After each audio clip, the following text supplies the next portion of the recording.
Saya seperti dulunya, saya biasanya kompromi ambil jalan tengah kan. Ini supaya dimaklumi ini terjadi gini, ayo negara jalan harus gini.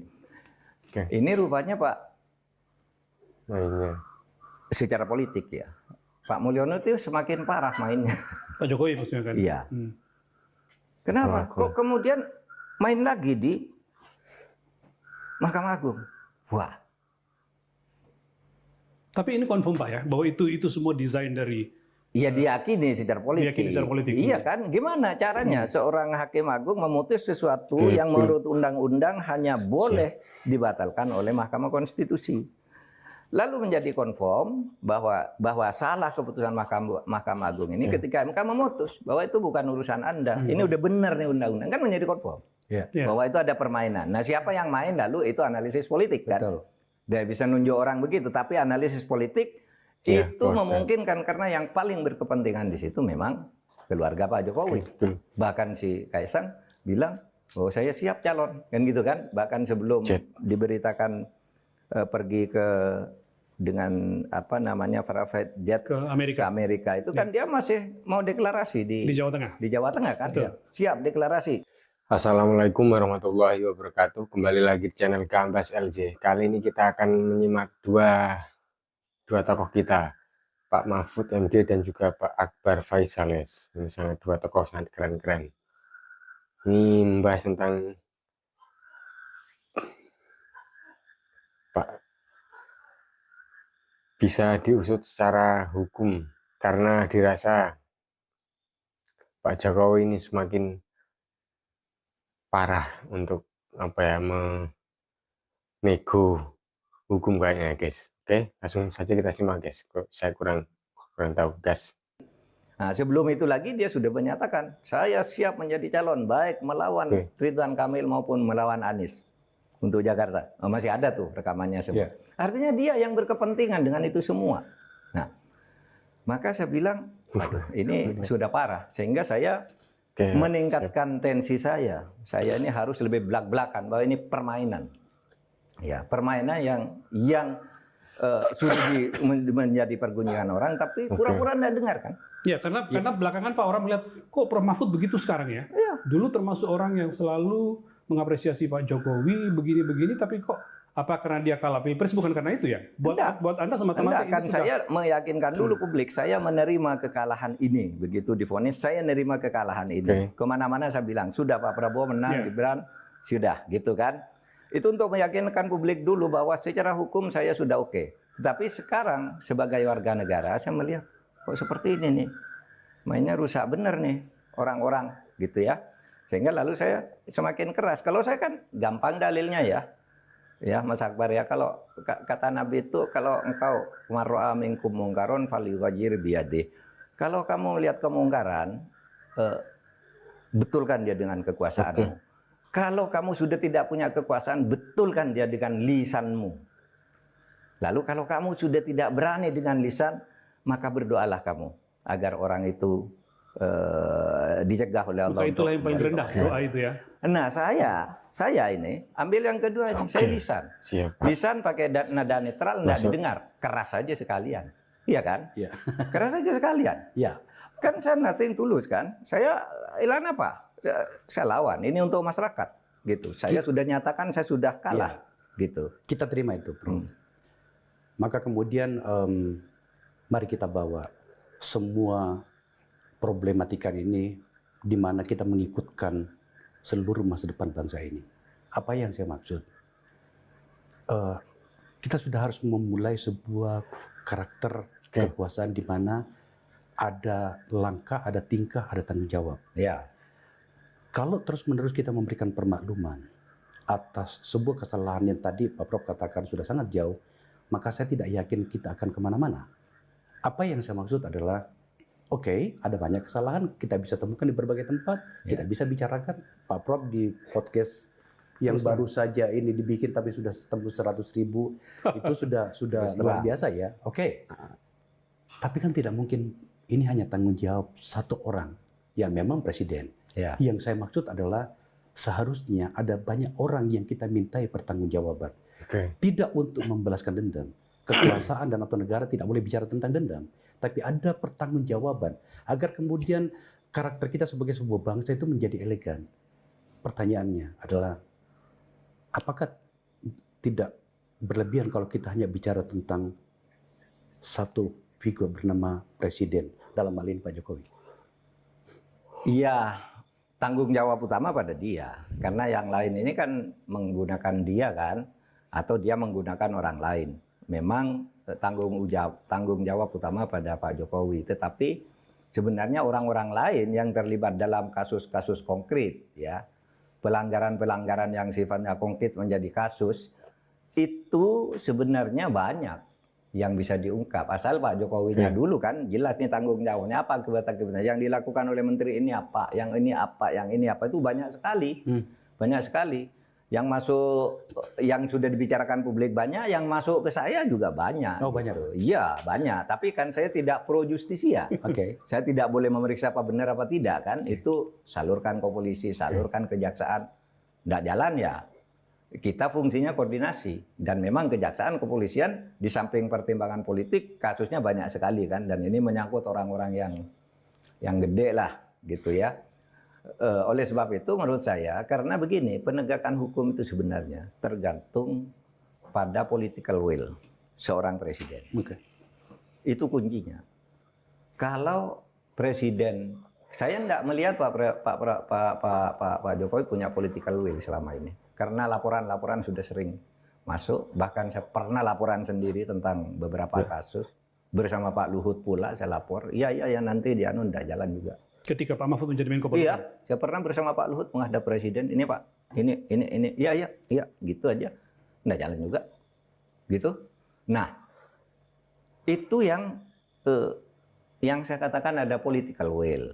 Nah, oleh sebab itu kita berharap Pak Prabowo ini punya political will untuk ini. Oke, kita tahu negara tidak boleh hancur, tidak boleh terlalu gaduh.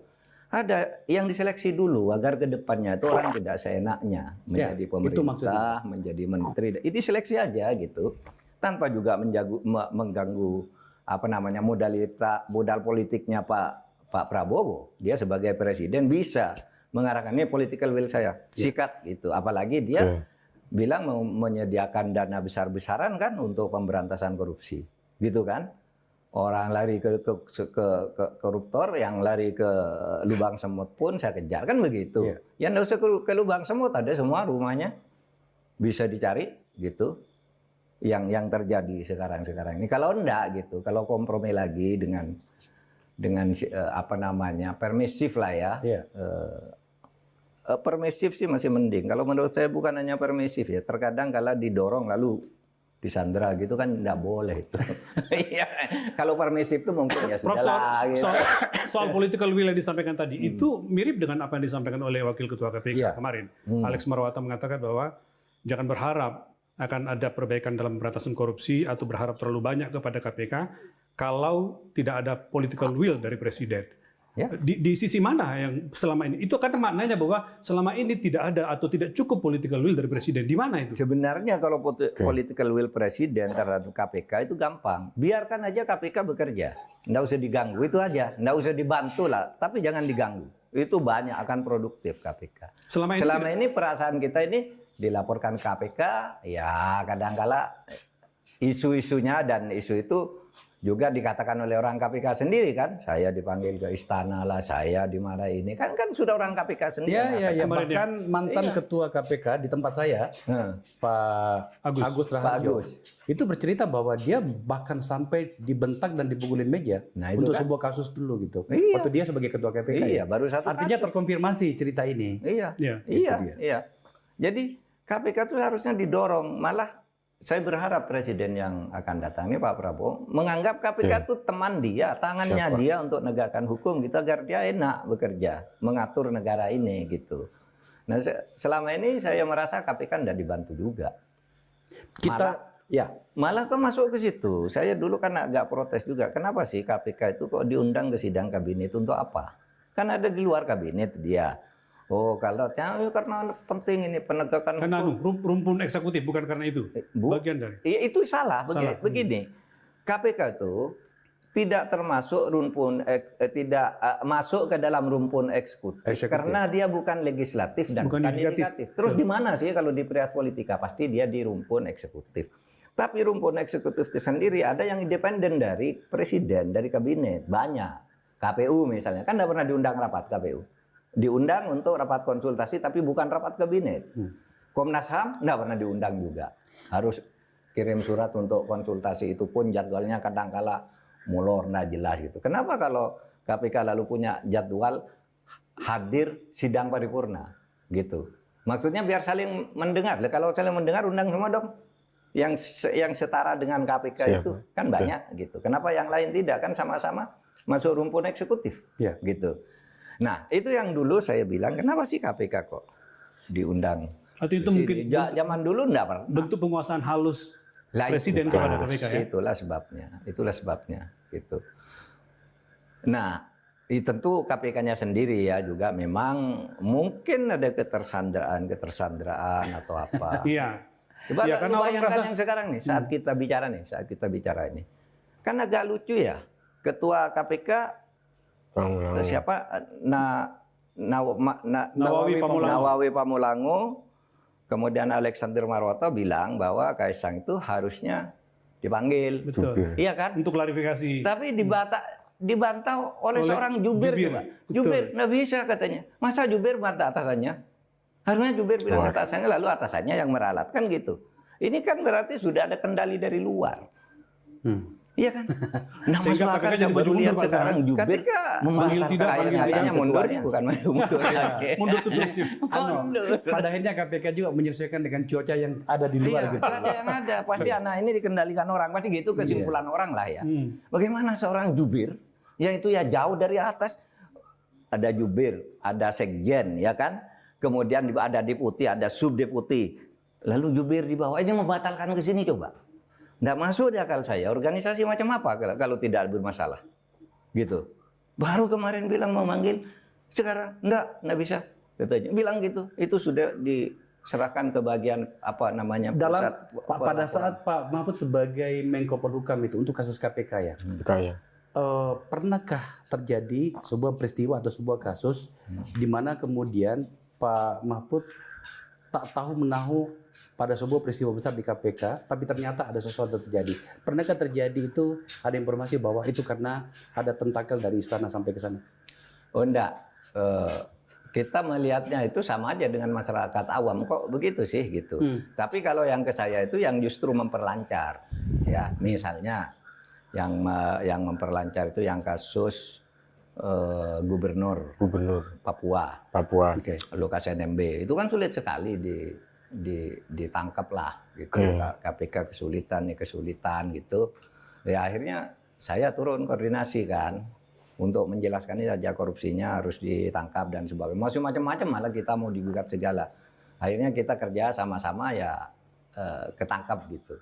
Nah, kalau yang zaman saya ya yang masuk ke saya enggak ada yang begitu. Tetapi saya kira yang kasus Kementerian Pertanian itu kan yang iya KPK-nya sendiri, bahwa KPK entah bermain dengan siapa di luar, apakah itu istana atau bukan, saya tidak tahu. Yang kasus Menteri Pertanian itu kan juga gitu kan, sudah hampir begitu nyatakan tersangka masih dirahasiakan ketersangkaannya sehingga menjadi isu.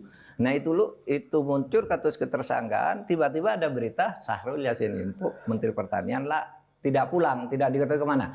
Ini tidak masuk akal juga kan, seorang menteri pergi ke suatu tempat, sekjennya tidak tahu, ajudannya dihubungi tidak bisa, lalu tidak ada yang tahu ada di mana. Nah baru sudah itu saya undang komisioner KPK, apa yang terjadi? Yang terjadi itu ternyata Syahrul Yassin itu sudah tersangka. Nah lalu kenapa? Lalu ceritanya Pak, ini sejak Juni. Ini baru tersangkakan 26 September. Karena sudah Juni diputuskan itu tidak keluar-keluar. Gitu. Persetujuan dari seorang pimpinan lah ya. Sehingga ketika pimpinan sedang keluar ditandatangani berempat aja. Kita dengarkan itu. Kita dengarkan itu. Ditandatangani berempat, lalu ya itu saya duga, ini feeling saya, ini kalau tidak ada yang tahu bahwa sudah tersangka itu lari dulu, nanti yang di luar pulang kan. Yang di luar anggota KPK pulang lalu dibatalkan lagi kan kira-kira. Maka saya bicara, itu udah tersangka loh. Kalau enggak bisa dikejar oleh Interpol, saya bilang. Nah, pulang dia. Pulang langsung diproses di KPK betul. Oke, kita bicara tentang perilaku kekerasan, tidak untuk kembali, tetapi ini yang fenomena yang paling sering terjadi atau paling jelas terbaca di pemerintahan Pak Jokowi. Pak, apa itu? Seluruh elemen politik itu menyerahkan diri kepada kekuatan politik Pak Jokowi. Iya, betul. Kami nggak ngerti juga apa masalahnya. Tapi orang mengatakan itu karena pendekatannya pada kasus hukum gitu ya. Tapi pada saat yang bersamaan, kita melihat bagaimana karpet merah yang tebal, indah kepada investor. Kita tidak menolak investor, tetapi yang kita baca itu bahwa terlalu mewah perlakuan itu. Yang terakhir yang membuat saya harus bertanya seperti ini adalah teriakan Said Didu dari PIK itu ya. Saya ingin mengundang Pak Said untuk mengkonfirmasi dan mencoba untuk mengidentifikasi apakah gugatannya sesuai dengan data atau tidak. Tapi kepada Bapak yang pernah membantu Pak Jokowi, seharusnya seperti apa sih pemerintahan yang akan datang dengan melihat apa yang telah terjadi di pemerintahan ini?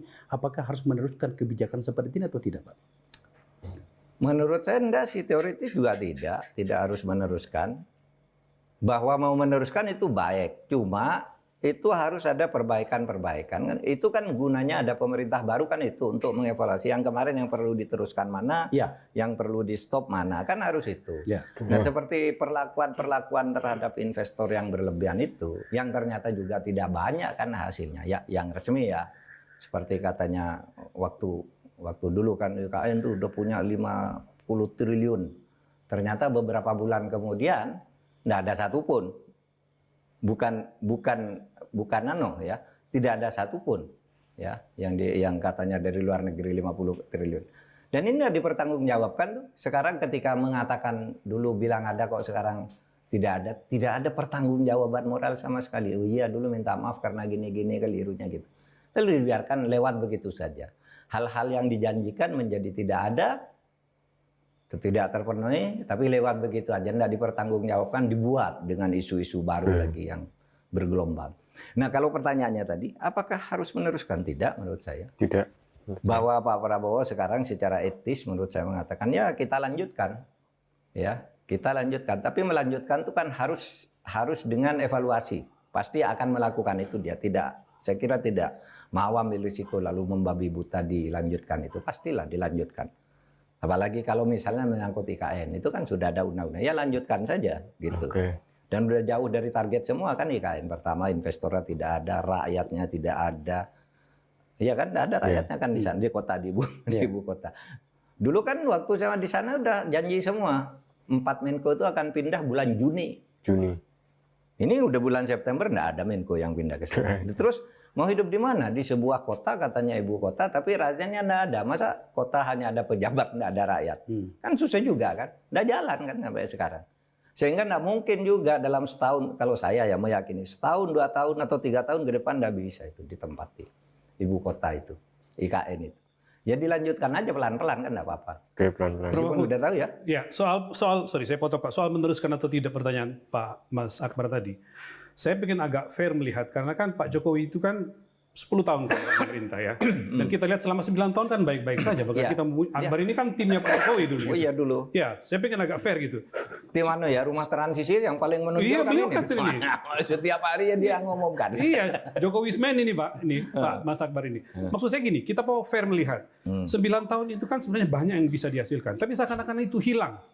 Dari pandangan kemarahan Pak Mahfud dalam tanda petik tadi itu saya melihat betapa dalamnya kerusakan demokrasi yang maksudnya Pak Mahfud itu, sehingga 9 tahun ini relatif diabaikan dibandingkan dengan yang terakhir. Bagaimana Bapak bisa menjelaskan bahwa mana yang harus diikuti, mana yang tidak, sementara sisa yang terakhir yang pendek ini begitu dalam maknanya buat Bapak?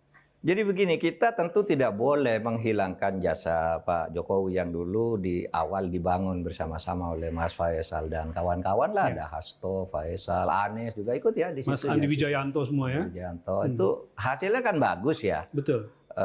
Pertumbuhan ekonomi oke, infrastruktur oke gitu ya, kemiskinan menurun dan seterusnya. Bahkan indeks persepsi korupsi itu terus membagus loh. Mulai dari 34, 36, 37, 38 tiba-tiba pada Turun tahun lagi. 2022 turun lagi. Karena memang saya melihat rusaknya itu sejak tahun 2022.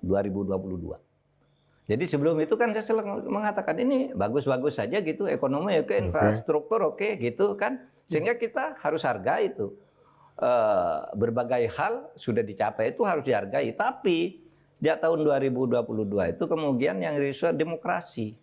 Nah, kalau demokrasi dirusak, konstitusi dirusak, menurut saya ya, tidak ada artinya semua itu akhirnya kalau dibiarkan. Coba misalnya sejak tahun 2022 itu muncul ide perpanjangan menjadi 3 jabatan kan. Loh ini apalagi? Nah, saya cara menghalanginya juga pada waktu itu dengan cara baik. Saya tahu bahwa ini ada yang main lah dari istana. Saya datangi Pak Jokowi, betul. Bapak mau memperpanjang jabatan, kan pasti bilang tidak. Nah, begitu keluar saya nggak tanya lagi, saya bilang ke wartawan, Pak Jokowi tadi bilang tidak tuh, yang perpanjangan jabatan tuh bohong gitu. Kan saya halus cara menghalangi, tidak langsung menabrak, nuduh. Iya. Begitu muncul itu lagi diperpanjang 2 tahun.